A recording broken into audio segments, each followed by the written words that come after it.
আমাদের সমাজে এমন কিছু লোক আছে, আমি 5 ওয়াক্ত নামাজ পড়ি শাস্ত্রেই, আমি তো দৈনন্দিন মুসল্লি, আমি তো কি দৈনন্দিন মুসল্লি, আমার ভিতরে একটা অবনতার কাজ করে, অবনীকে কাজ করে। এই যে এই জিনিসটা, এটা আমরা কি করে ঘৃণা করে। যে ব্যক্তি লোক দেখানো আমল করে, সে আমলকে আল্লাহ পাক রব্বুল আলামিন কি করে ঘৃণা করে।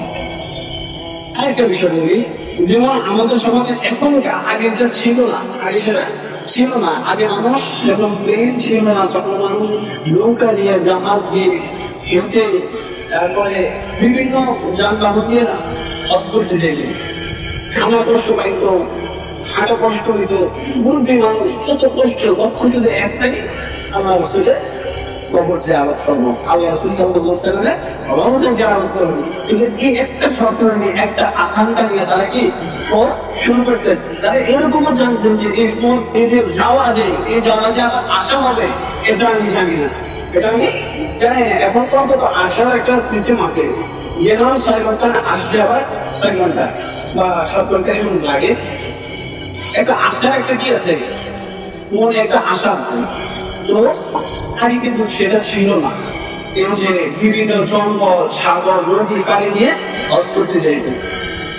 আগেরটা ছিল খারাপ নিয়তাই, আর এখনকার কিছু হাজি যায় হাজি টেক লাগানোর জন্য, মানে হাজি সাইনবোর্ড ব্যবহার করার জন্য। আপনি দেখেন নির্বাচন করার আগে অনেক চেয়ারম্যান, অনেক মেম্বার কি করে, আগে হাজি সাইনবোর্ড ব্যবহার করে, মানে পাবলিক যেন বোঝে যে এই লোকে হাজি সাহেব, এই লোকের তারা কখনো কি হতে পারে না, দুর্নীতি হতে পারে না। অথচ ওই লোকে এটা বোঝানোর জন্য কি করে আসছে, হজ করে আসছে, হাজিটা করা গেছে, অথচ আমরা সেটা বুঝি না। বুঝছেন?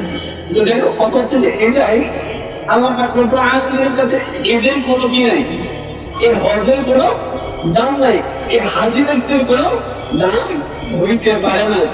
ওই দানশীল ব্যক্তির কোনো দাম আল্লাহর কাছে হইতে পারে না।